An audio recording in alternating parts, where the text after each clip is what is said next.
The very word secrecy is repugnant in a free and open society. And we are, as a people, inherently and historically opposed to secret societies, to secret oaths, and to secret proceedings. We decided long ago that the dangers of excessive and unwarranted concealment of pertinent facts far outweighed the dangers which are cited to justify it. Hello, this is Dane Wigington with GeoEngineering Watch Radio with the latest installment of Global Alert News for Saturday, October 8, 2016. This show is broadcast throughout Northern California on KQMS on stations 1670 AM, 99.3 FM, and 105.7 FM. It's a commercial-free news hour paid for by GeoEngineeringWatch.org. The convergence of catastrophes around the globe is accelerating rapidly. Far too much news to cover in this one-hour show, but let's get started and hit as many of the most critical issues as possible. Our world, our reality is changing by the day. First, a quote that should be deeply considered by Stoic philosopher Cicero. A nation can survive its fools and even the ambitious, but it cannot survive treason from within.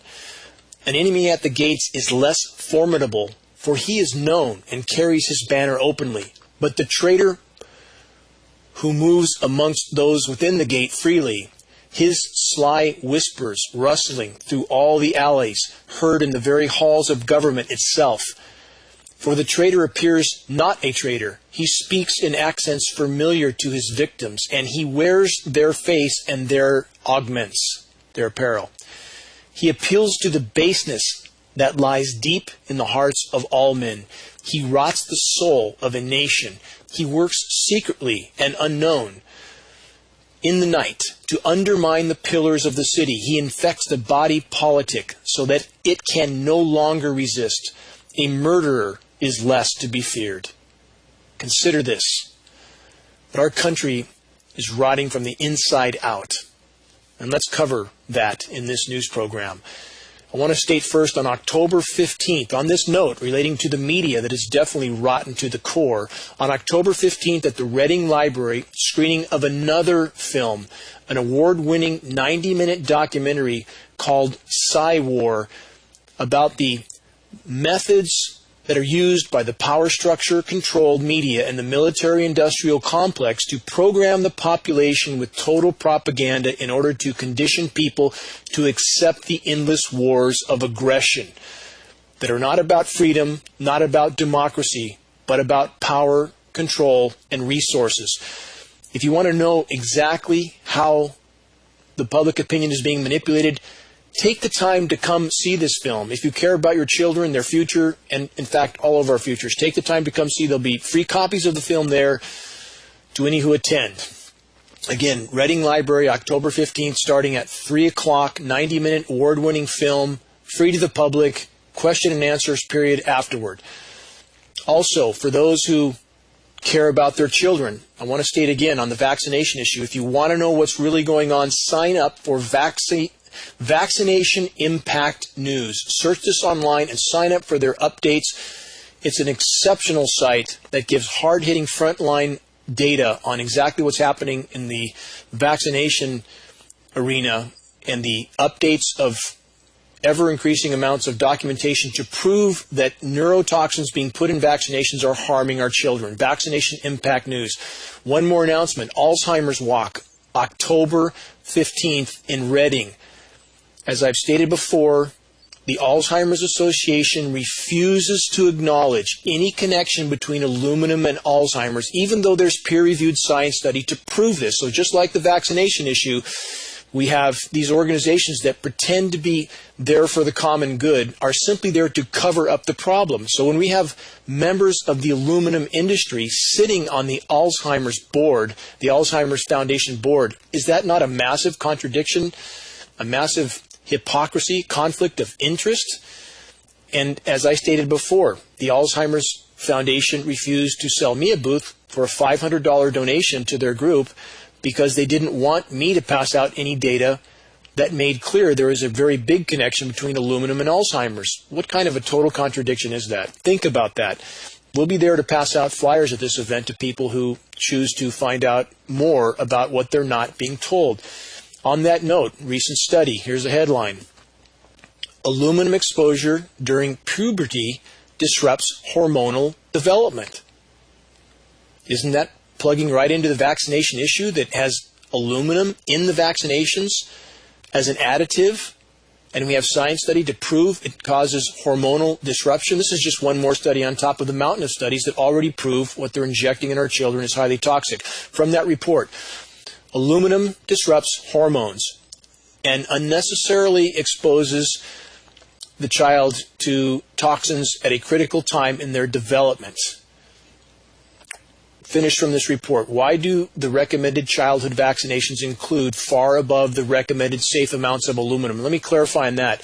There is no safe amount of aluminum. There is no safe amount of radiation exposure. When we have these so-called public protection agencies telling us what a safe amount of a totally toxic element is, there is no safe amount. They're simply stating an amount that is enough to cover up the contamination or make it seem benign.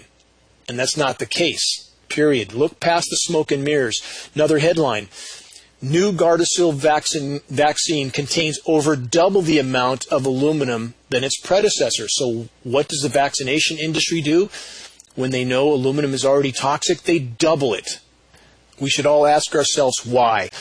For those that want to find out what's going on, the films Silent Epidemic, The Untold Story of Vaccinations are coming. I should have those to Orchard Nutrition, I hope by the end of next week, and those films will be free to anyone who chooses, who is willing to put those films to work and to share them with others. It's a commercial copy supplied by GeoEngineeringWatch.org for free. And also, by the way, on the 9/11 issue, there are now free copies of the commercial edition of 9/11 Architects and Engineers for Truth. 2,700 architects and engineers stating on the record that the official story for 9/11 is completely scientifically impossible. The data on that film is unimaginably compelling and inarguable. If you want a free copy of that film, as long as you promise to view it and put it to use, free copies made available by GeoEngineeringWatch.org are now available at Orchard Nutrition. I'll try to have some dropped at Reading Radio as well. Another headline, back to aluminum. Aluminum is toxic to all life forms, so why is it used in vaccinations? Question mark. Yes, why is it used? Why is mercury used? And on the theme of aluminum, let's remember that we have about 70 lab tests in Shasta-Siskiyou County alone of precipitation that shows our rain is packed full of bioavailable aluminum. Aluminum should not be in our rain. It does not exist in the environment in free form unless it's been mined and refined and sprayed, and it's coming down in our precipitation, and our local authorities don't care. They refuse to look at this issue. Media refuses to cover this. We know aluminum is a primary element named in geoengineering patents, climate engineering patents. We know it's raining down through the breathable air column. So not only are you getting aluminum from vaccinations, you're sucking it in with every breath. We have the lab tests to prove it. On that note, update on the GeoEngineering Watch legal team efforts in Canada. The Canadian government tried to dismiss the filing in Canada. A response has been submitted to this attempt to dismiss, and this is processing now. There's no grounds to dismiss the case. We do not expect it to be dismissed, but it's being processed now with the response to the attempt to dismiss. In the U.S., the 60-day filing happened over 2 months ago. The 60-day time frame is up, but that 60-day time frame is a minimum required notice given to those who could be defendants. The legal complaint is still being processed. The legal efforts are still moving forward. I will give more specific updates as soon as I can, but the legal process, the legal filing, the legal effort to expose climate engineering is still absolutely underway in the U.S. I have a great deal to cover again in this program. The U.S. push toward World War III, the latest slaughtering of innocent civilians by a U.S. airstrike, and the aggression being showed by the military-industrial complex. But I want to finish with geoengineering, the biosphere implosion, and the fact that more than any other issue right now, the climate engineering, climate intervention, climate disruption, insanity that's going on in our skies, more than any other issue at this particular moment in time, is pounding the nails into our collective coffins, short of nuclear cataclysm, which may be coming as well, given the aggression I just mentioned. But short of that, Geoengineering is the greatest and most immediate threat. And not only is it toxifying our air column, disrupting the hydrological cycle, shredding the ozone layer, and being used as a weapon of war, also the latest example of climate intervention, Hurricane Matthew, which I'll get to in a moment as well. But geoengineering also completely diminishes all forms of renewable energy. This is my background. My home is off-grid. I have wind, solar, and hydropower, and geoengineering greatly diminishes all three. It alters convection, so it reduces wind, thus it reduces wind power. It radically reduces overall precipitation, so it radically affects hydropower. And it blocks the sun. This is the express purpose of solar radiation management, geoengineering, to block the sun. And that's what got me onto this issue to begin with. After, as I've stated before, after building a very large off-grid home in the wilderness of Northern California with a large solar system, and starting to lose 60, 70, 80% of my solar power uptake on some days, I knew something was radically wrong. That was absolutely not condensation blocking that much sun. That's what led me to this point. Testing the precipitation, realizing how much aluminum was in that precipitation, that aluminum was a primary element in climate engineering patents. And it's not just my home that's losing power. We have some of the largest solar plants ever constructed in California. Those are some of the largest plants in the world that have come in radically under their projected power input. I wonder why. So geoengineering from any direction, from any angle, from any perspective, is nothing but negative. There is no benevolence in these programs whatsoever. And for those in the science community that are still pretending that geoengineering may be some last-ditch savior for what's happening on the planet, it's a total lie. And those in academia know this, any that are being honest. The geoengineering card has long since been played, starting in 1945. And it has done nothing but wreak havoc with Earth's life support systems. So academia is keeping the lie alive by pretending that geoengineering hasn't already been deployed. And if they don't know this, if you're an academician in the climate science community and you don't know that geoengineering is going on, you're not qualified to hold your job. And the only other alternative is that you're lying about the geoengineering reality, which means you should be incarcerated. Which is it? Few headlines. Fossil fuel industry's methane emissions far higher than thought. Now, as I stated, with climate engineering being the greatest threat we face, not only for all the reasons I already outlined, but it's making a methane situation far worse, not better. Now, we not only have fossil fuel industry methane emissions, we have massive methane emissions from the Arctic. Here's another headline on that front. Arctic methane gas emissions significantly increased since 2014. Major new research shows. That's from the Siberian Times.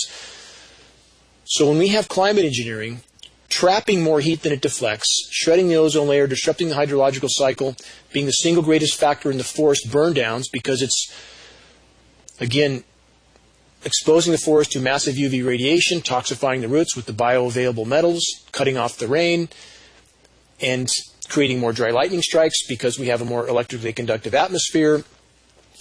That soot goes into the air also. More CO2 goes into the air. The soot settles down in the Arctic ice, makes the Arctic ice melt faster. And what's happening under the Arctic ice? Back to the methane.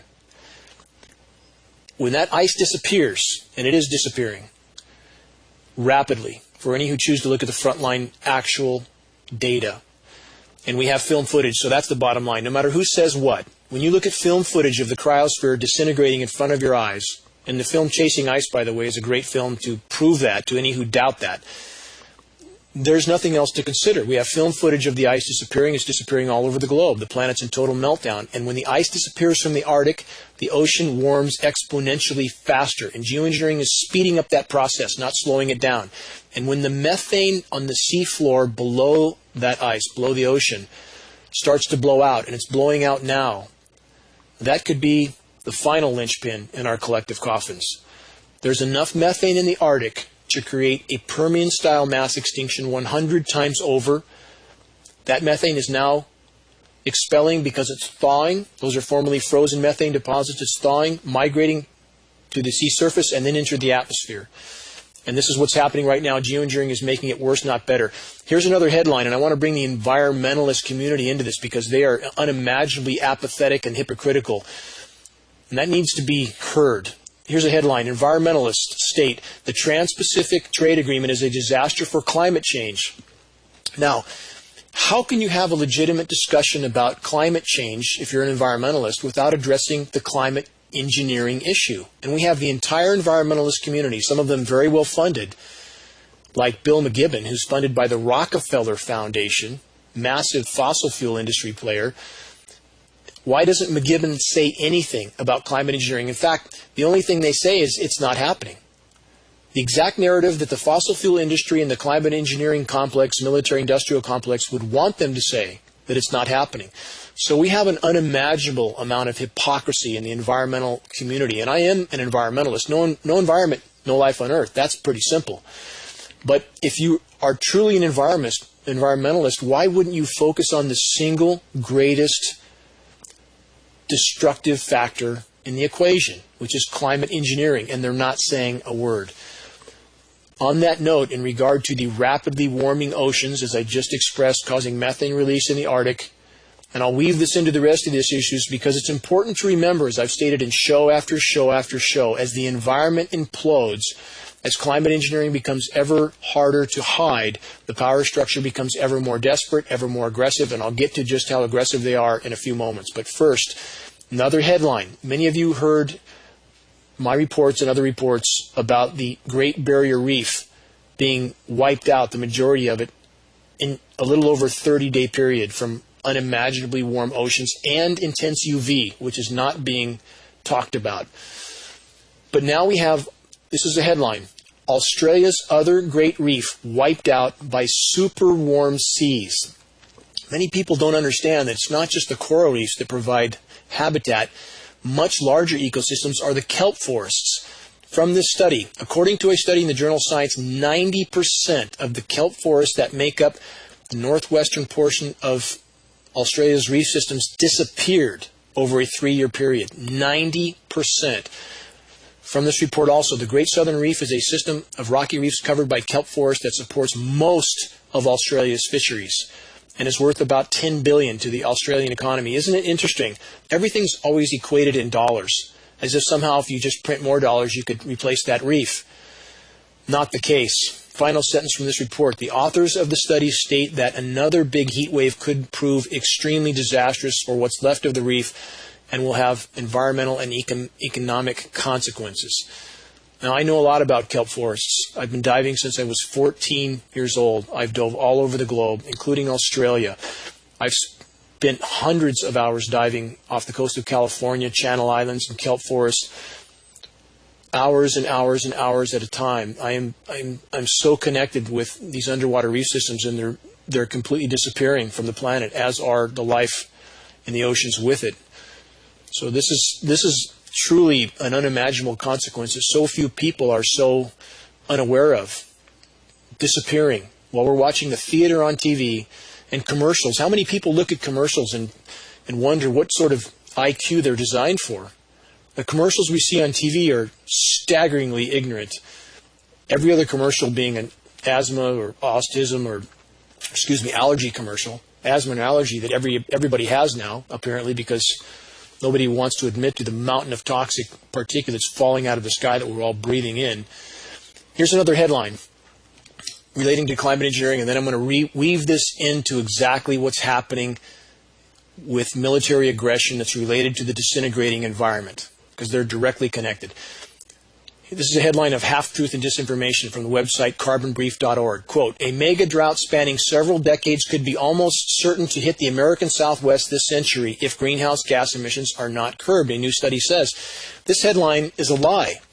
Not that CO2 is not a problem, because CO2 is a problem, a big problem.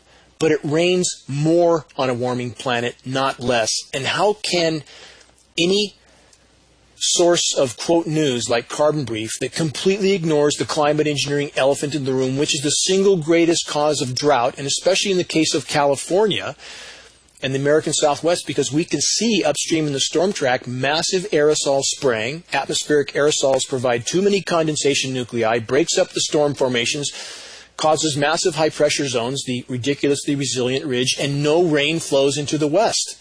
But yet somehow they claim this is all from global warming with no mention of climate engineering, and that's simply a lie of propaganda. Just like those in power put out propaganda to program the public to accept war, they also do the same to get the public to accept the climate changes are just somehow natural or a result of global warming, when that is only a half-truth. Only a half-truth, and you can't have a legitimate discussion about the climate again without discussing the climate engineering weather warfare that's going on above our heads.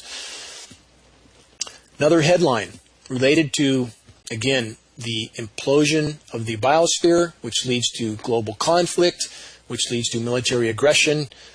All of this links together. Here's the headline. Despite the, quote, cloak of moral necessity, end quote, new report shows big ag can't feed the world.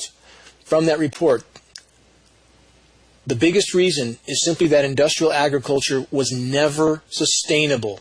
Net energy decline and the extremely poor energy efficiency of industrial agriculture combined to guarantee mass starvation. It's already happening all over the globe. It's related to, again, what's unfolding in countries in Africa, the Middle East, the military occupations, the aggression. We have societal disintegration already well underway. Final note on geoengineering and Hurricane Matthew. I did a considerable amount of reporting on Matthew this week. For those that want to see that, go to geoengineeringwatch.org and look under the recent column. I stated earlier in the week that Matthew made an unprecedented 90-degree turn from what it was originally forecast to make. We have satellite imagery that shows radio frequency manipulation. For those that don't know what that means, we have massive ground-based radio frequency transmitters that are used to heat the atmosphere, create high and low pressure zones, and thus steer storms. We've had U.S. storm intervention, hurricane intervention, for over a half century going on. Lots of documentation to back this up, but they don't talk about it anymore, and the media denies the reality of climate engineering. So no one seems to suspect that such storms can be steered. And why is it that they always slaughter places like Haiti or Cuba, but somehow the U.S. continues to avoid the massive succession of impacts that are happening all over the globe? In Asia, for example, record hurricane after record hurricane after record hurricane, record force landfalls. This is a mass distraction. This storm was steered into a massive media event that's dominated all reporting, that has provided cover for what the military-industrial complex is doing, pushing us toward World War III. And if you don't think that such an effort is put into propaganda to distract the public from what's really going on, here's a headline. U.S. paid $500 million to make fake Al-Qaeda-style propaganda videos. That's not $500,000, $500 million for propaganda. From this report, an explosive report has come to light that the U.S. government paid a public relations firm in the UK more than $500 million to make fake terrorist videos and spread propaganda. Why should this be a surprise?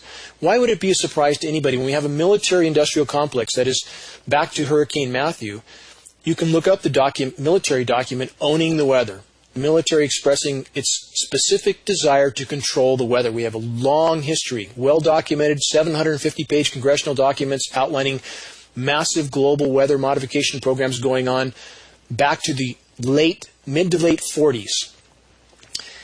Why wouldn't we think that the steering of a storm and the massive media distraction that goes along with that to completely distract the public would not be a part of military-industrial complex propaganda? Why would we think that the military-industrial complex would not spend $500 million or more, we probably don't know about the rest, to create fake Al-Qaeda-style propaganda videos? Why would we think that if they really got Osama bin Laden's body, that they would throw it out to sea, and that everybody involved in that raid, all this Navy SEAL team, are now all dead? Is that all a coincidence? It all fits together. They're trying to hide their activities. They always have. And those activities are very soon going to lead to total global conflict if the public doesn't wake up and help change directions. Final statement on that report on the al-Qaeda propaganda videos. Though the Pentagon confirmed that it worked with the PR firm under Information Operations Task Force, it refused to comment on the Joint Psychological Operations Task Force, the JPOTF. According to the U.S. law, the government is prohibited from using propaganda on the population. Do we really think they care about that law? Does anybody think that they care? Americans are living in a giant Truman Show. Their reality has long since been fabricated for them and spoon-fed to them. And too many Americans don't care. They don't want the truth. And I hope that changes very soon or we'll have nothing left to salvage. Now, in an attempt to illustrate the degree of military aggression that's happening, I want to play a short 2-minute audio from Army Chief of Staff Mark Milley. He states this: he wants to send a clear message to any who, quote, dare to oppose the United States. What does that mean, dare to oppose the United States? General Milley is the epitome of the might is right delusional mentality that is running our country and pushing us toward World War III. If such a conflict is allowed to happen, on top of all the other self-imposed converging cataclysms that we already face, that will be the end of the road for the human race and life on Earth. Let's take a listen to General Milley's 2-minute rant of militaristic aggression and insanity. I want to be clear to those who try to oppose the United States. I want to be clear to those who wish to do us harm. I want to be clear to those around the world who want to destroy our way of life and that of our allies and friends. The United States military, despite all our challenges, despite our op-tempo, despite everything we've been doing, will stop you and we will beat you harder than you've ever been beaten before. Make no mistake about that. Other countries, Russia, China, Iran, and North Korea, went to school on us. They closely watched how we fought in 91 and 03. They studied our doctrine, our tactics, our equipment, our organization, our training, and our leadership. And in turn, they revised their own doctrines, and they are rapidly modernizing the military today to avoid our strengths in hopes of defeating us at some point in the future. Recently, a senior Russian official, ambassador to the United Kingdom, Alexander Karamenko, he said, quote, "The established world order is undergoing a foundational shakeup with the Crimea, Ukraine, and Brexit." He went on to call for the dismantling of NATO and the European Union. And he said, quote, "Russia can now fight a conventional war in Europe and win. Russia is the only country that will remain relevant forever. Any other country is dispensable, and that includes the United States. We are endgame now," end quote. We can now, and we will remain in the future, retain the capability to rapidly deploy and we will destroy any enemy, anywhere, anytime. Additionally, the battlefield will be highly complex, almost certainly in dense urban areas and against an elusive, ambiguous enemy that combines terrorism and guerrilla warfare alongside conventional capabilities mixed with large civilian population. If General Mark Milley's rant doesn't scare you, it should. He's like a school-aged, narcissistically injured child that somehow is insulted from a statement from a Russian official, as if that should be enough to lead us into World War III. And let's consider the other things Milley stated, that this is going to be an ongoing war with a very obscure enemy, as it always has been, the war against terror that started at 9/11, the endless war of aggression that started from an event that was created, facilitated, and carried out by elements within our own government that can't be denied. This fact cannot be denied by any who rationally and objectively look at the evidence. And again, I challenge anyone to view the 9/11 architects and engineers for truth film, and then with a straight face tell anybody that you know that that wasn't an inside job. Can't do it. The evidence is absolutely completely and arguably compelling. And we have 2,700 global experts putting their careers and their lives on the line to make clear that the official story on 9/11 is so far from reality, it's absurd. Most Americans don't even know a third building collapsed on that day. How could you not know? How much media distraction did it take to completely blind the American population that 2 buildings didn't fall that day, 3 buildings fell. Third one never got hit by anything. Anybody who's seen photographs of the Pentagon strike with not a single scrap of wreckage, airline wreckage there, nothing. The Pennsylvania airline crash, 9/11, supposedly, not a single scrap of wreckage on the ground. How many people have even bothered to look at any of this? But Americans have reached a point where they simply believe anything they're told as long as it's the official story and they can go back to sleep. This has to change, period. So let's get to some things that General Miley left out. And I've mentioned before countless times the Vietnam false flag event that killed almost 60,000 of our sons and daughters. Historical fact, war was started on false premises created by our own government. Nothing new. The non-existent Saddam Hussein weapons of mass destruction that didn't exist. And what a fiasco that led to for the military-industrial complex, even going back to Gulf War I. Do any remember the Iraqi highway of death? When Saddam Hussein was baited into going into Kuwait, and he was absolutely baited. He was told, he asked if the U.S. would intervene. They said no. He went in. I'm not saying it was right, but he went in because he had a conflict with the Kuwaitis.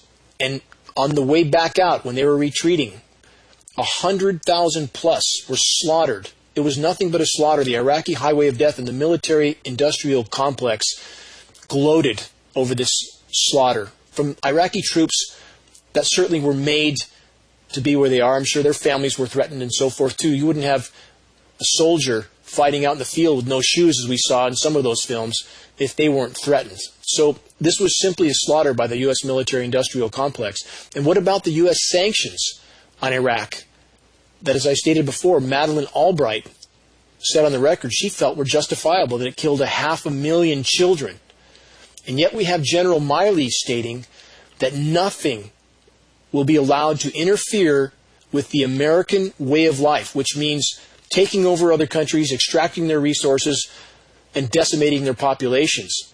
And why does the American population continue to support this kind of aggression?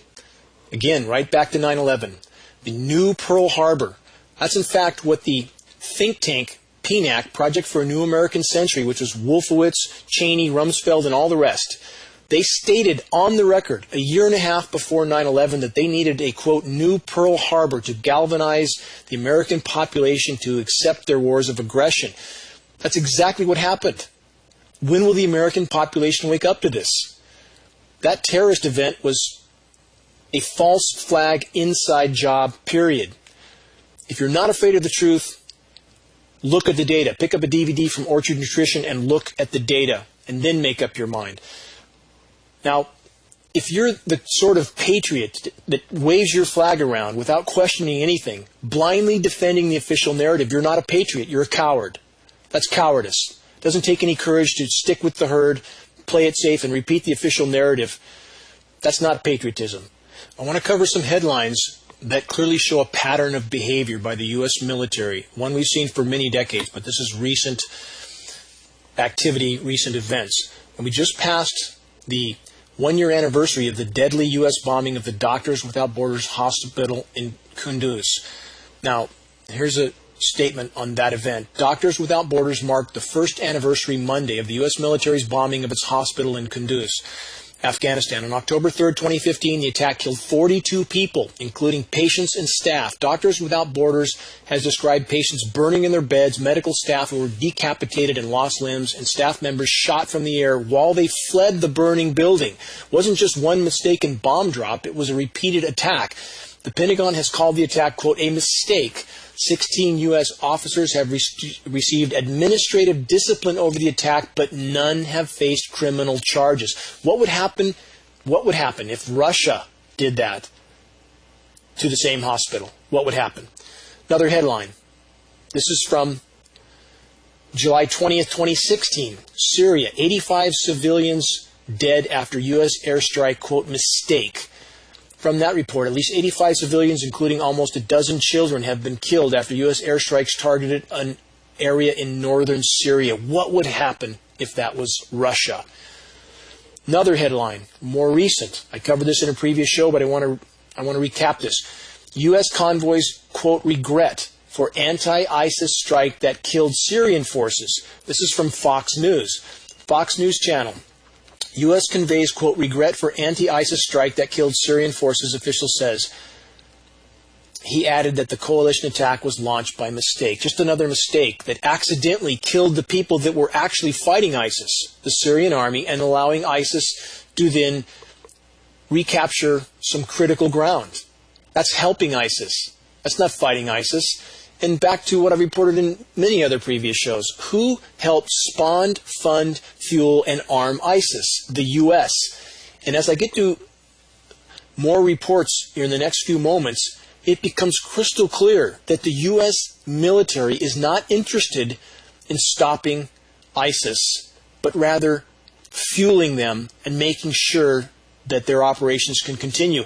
And for our military brothers and sisters who are being told something exactly the opposite, I hope and pray that you wake up to the fact that you're being used as a paid mercenary, period. I salute your motives. I truly do. To commit oneself to sacrificing so many years of one's life to what you perceive as the greater good is truly an honorable commitment. But intent is not enough. It's not enough. You have a responsibility to look at reality and to act on that reality, not to pretend it's not reality.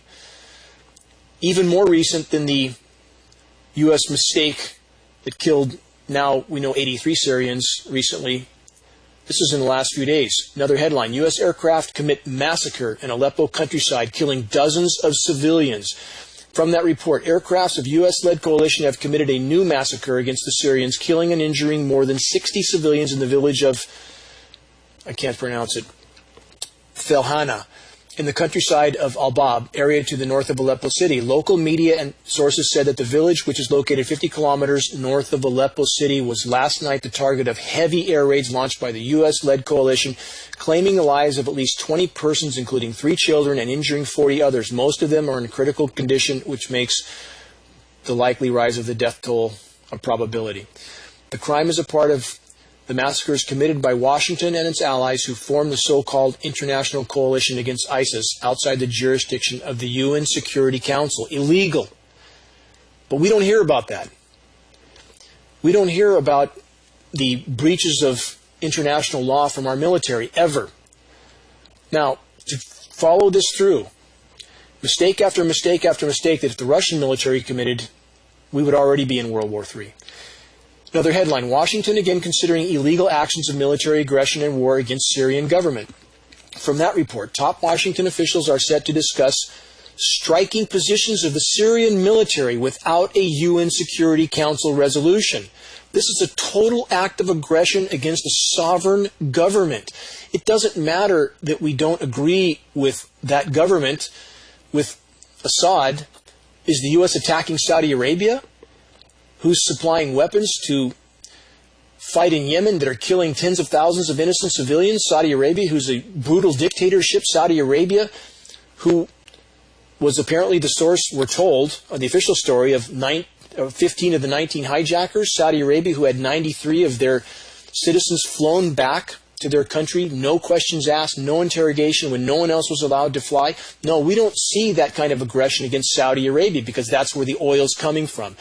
But we see it against Syria because Syria was one of the countries named many decades ago in the grand chessboard by Brzezinski to be taken out. Even General Wesley Clark, immediately after 9/11, naming all these countries that were already on the list to be taken out because 9/11 was the license to take them out. And we see Washington officials now planning to strike the Syrian military, sovereign country, who's fighting against ISIS, and our military is going to bomb them, as they already did, as I just outlined. Continuing from this report, here's a quote from the report. One proposed way to get around the White House's objective to striking the Assad regime without a UN Security Council resolution would be to carry out the strikes covertly and without public acknowledgement. End quote.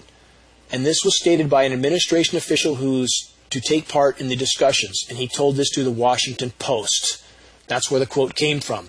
Continuing from the report further, a meeting of the Obama administration's principal committee is scheduled for Wednesday. The newspaper reported, adding that a meeting of the National Security Council could follow this weekend. The CIA and the Joint Chiefs of Staff, one of those I just played the audio from, Mark Miley, absolute maniac, like many of the other military-industrial complex people are. The CIA and the Joint Chiefs of Staff expressed support for, quote, limited military strikes against the Syrian government, end quote, last Wednesday when the U.S. discussed such, quote, kinetic options, the official told the Washington Post. This is simply saying we're going to engage in yet another illegal war of aggression for our own agenda. And if the American population thinks that they're immune to what's happening to us here, from vaccinations to weather warfare, is absolutely a war of aggression against us. If you think those in power care at all about American citizens any more than they care about the people in Syria, you're wrong. You're absolutely wrong. You're not looking at reality. Now, where is all this heading? We have increased blatant aggression from the U.S. military. Blatant aggression. And the whole world sees it for what it is. That's why we have leaders in other countries like the Philippines and Okinawa, which I'll get to in a moment, that want the U.S. military out of their country. And for those who are still under the delusion that the U.S. military is fighting for freedom and democracy and not for resources and power, it's time to wake up. So where is this leading? Back to what I alluded to in the beginning of the show: environmental collapse, economic collapse, a more desperate power structure, pushing us toward World War III. Here's a headline. Russian Minister of Defense warns U.S.-led coalition not to strike Syrian army. That's a line being drawn in the sand. And who could blame them? Russia was invited by the Syrian government to be in that country. And they are actually bombing ISIS. They are actually fighting ISIS. They are actually helping to defeat ISIS. And the U.S. is doing exactly the opposite. Not once or twice, but again and again and again and again. And when will the American population wake up to this fact? And if we think that we would stand by, if, for example, this was going on in Canada or in Mexico, that there was some out-of-control terrorist group and that the U.S. Army was bombing that group, and then Russia was bombing our military who was trying to bomb that group. If Americans think that we would stand by and allow that to happen, we all know that's not true, don't we? But yet Americans are led to believe that Russia should stand by and let a country on their border, in their proximity, be taken over by terrorist groups that are being fueled, funded, and protected by the U.S. military. Why would they let that happen? From this report, of particular concern is information that the initiators of such provocations are representatives of the CIA and the Pentagon, who in September reported that the U.S. president on allegedly the controllability of opposition fighters, but today are lobbying for kinetic scenarios in Syria. Kinetic mean aggressive acts of war on the ground. Now, how do you have a controllable terrorist? Can't people see through that smoke and mirrors? The U.S. is helping the friendly terrorists? There are no friendly terrorists. There's only terrorists. When you have these groups all intermingled and the U.S. arming all of them, and there's a great many variations of terrorism there, and that's who the U.S. is trying to protect. How do you have a friendly terrorist?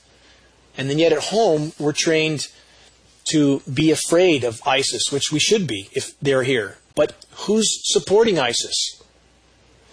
Now, back to other countries that have had enough of the U.S. military aggression. This is from another report. Both Japan and Germany are nations that have been subjected to American military occupation for over 70 years, and both are countries whose citizens are experiencing their governments are choosing the will of the United States over their own laws and public wishes. Who's really running the show here? From this report continues. Okinawans have long struggled against U.S. military occupation. that has seen crimes by American service members, including murders and rapes, go unpunished, and the Okinawans are now seeing the Japanese courts defer to the will of the conservative government in Tokyo and subordinate the Japanese constitution to the dictates of the U.S.-Japanese Security Agreement. Governments don't care about their population. We don't have populations or countries with governments. We have governments that own countries and control populations. That's reality. Final statement from that report.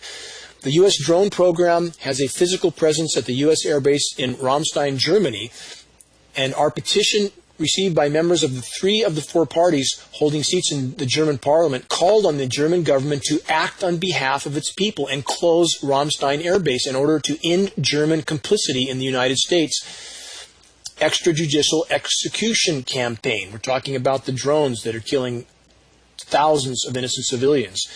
Here too in Germany, as in Okinawa, I observed a supposedly sovereign government bend to the will of the United States and its military, rejecting its own laws and its own public wishes to subject its civilians to mass government surveillance while doing nothing to stop illegal U.S. military operations originating from its soil. The will of the people means nothing. Time to realize that. And to consider this. The U.S. and the Western power structure military-industrial complex exists and survives from war and conflict. There's always a new enemy, always a new threat to our existence from some outside source that justifies even more conflict and carnage.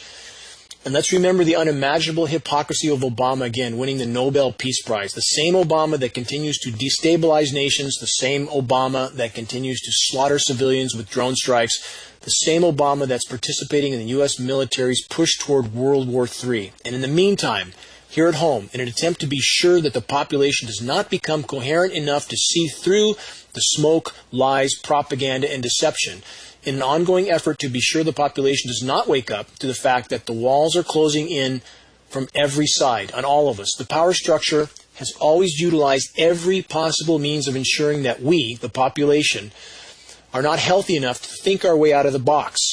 Again, our drinking water is fluoridated.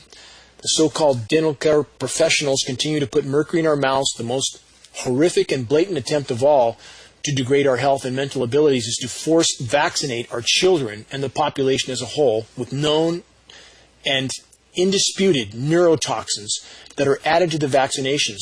Neurotoxins like aluminum and mercury. And then there is the GMO and sugar-laden foods that we are all fed, and unfortunately the population has been all too willing to consume. What does this onslaught of contamination do to our ability to function and to think clearly and objectively? It radically degrades it. What parent in their right mind would knowingly let their children be injected with highly damaging neurotoxins? We have a virtual out-of-control autism epidemic, and the children that are not diagnosed are still headed downhill fast, as recent declining IQ tests prove. I have to ask again, what will it take to wake the U.S. population to the fact that it's not just other countries and populations around the globe that are under direct assault by elements of our own government, but it's also the U.S. The U.S. population is also under what can only be considered a direct attack, a direct assault. This attack is not limited to all that I just outlined, but we're being directly assaulted from our skies via the ongoing climate engineering, weather warfare, insanity that so much of the population is still trying to deny. The denial that's been facilitated by the constant flow of propaganda and outright lies from all mainstream media sources, including Northern California's Record Searchlight, the so-called newspaper, and ABC Channel 7 affiliate KRCR, which continues to claim that any news story other than the official narrative is comparable to, quote, quoting Mike Mangus on this, news anchor for Channel 7, anything that challenges the official narrative is comparable to Bigfoot and swamp monsters. That's the best reply he could come up with. And as far as the climate engineering goes, I challenge anyone to go to geoengineeringwatch.org, look under the recent column, and look at the NASA satellite photographs that we just posted and tell me that the climate's not being engineered with a straight face. Can't do it. Now here's a resounding message to those in the population that choose to remain in total denial and apathy. You do so at your own peril. The storm's coming. Remaining in denial will not alter this fact. When the links in the current chain of orchestrated reality start to drop out, the overturning of this current reality will come like a tornado in the night. Wait and see. On that note, Here's a headline from New Scientist, mainstream publication that now is starting to tell the truth because it can't be hidden much longer. Here's the headline: Why the Demise of Civilization May Be Inevitable. This is from New Scientist. From that report, Doomsday, the End of Civilization. Literature and film abound with tales of plague, famine, and wars which ravaged the planet, leaving a few survivors scratching out a primitive existence amid the ruins. Every civilization in history has collapsed. After all, why should ours be any different? Again, this is from New Scientist, recent article. Continuing from their report, doomsday scenarios typically feature a knockout blow, a massive asteroid, all-out nuclear war, or a catastrophic pandemic. Yet, there is another chilling possibility. What if the very nature of civilization means that ours, like all others, is destined to collapse sooner than later? A few researchers have been making such claims for years. Disturbingly, recent insights from fields such as complexity theory suggest that they are right. It appears that once a society develops beyond a certain level of complexity, it becomes increasingly fragile. Eventually, it reaches a point at which even a relatively minor disturbance can bring everything crashing down. Report continues. Some say we have already reached this point and that it's time to start thinking about how we might manage collapse. From New Scientist. Environmental mismanagement. This is an aspect of this report. Subtitle: History is not on our side. Think of Sumeria, of ancient Egypt, of the Maya. In the 2005 bestseller Collapse, Jared Diamond of the University of California, Los Angeles blamed environmental mismanagement for the fall of Mayan civilization and others, and warned that we are heading in the same way unless we choose to stop destroying our environmental support systems. The greatest single environmental assault launched by the human race to date is climate engineering. Period. Let's remember Easter Island that I've given an example of over and over and over. Completely decimated their ecosystems, resorted to cannibalism, and the entire society collapsed. These are all metaphors for what's happening with the human race. And when we have institutions like New Scientist and others saying this could happen, that might happen, how can we put such labels on what will clearly happen if we continue on this road? As an example I've given before, it's like jumping off a 100-story building and saying you could get hurt. You will die if you jump off a 100-story building. That's a given. At this point, the human race is through the guardrail. There's no going back to the planet we've known in any time frame that matters. But we could still yet salvage, possibly, some of Earth's life support systems if enough people wake up in time. And that starts with steps like taking the time to view hard, inarguable data from 2,700 experts on what really happened on 9/11, which is the event that led to everything we're going through right now. It's the event that led to this push for World War III right now. All of it's connected. Making a difference starts with investigating what you're allowing someone to inject into your children's veins. Again, that film will be available at Orchard Nutrition. I'll have several hundred of those films available, starting, I hope, the end of next week. I'll announce on next week's show about that. But those films are free. I only ask that you put them to use. The total collapse of civilization and life on Earth does not and will not seem real to the vast majority until it happens. If the populations of the planet wait until that point to remember that they have a responsibility to the whole and to their children, then it will indeed already be too late. What will you do today for the greater good? What are your priorities? Are you willing to face the truth? That's a question we all must ask ourselves, because time is not on our side. The sand in the hourglass is running out. And I know from a great many people, when I give such a dire report, it's rejected because people want some sort of happily ever after ending, because that's how they're trained to think.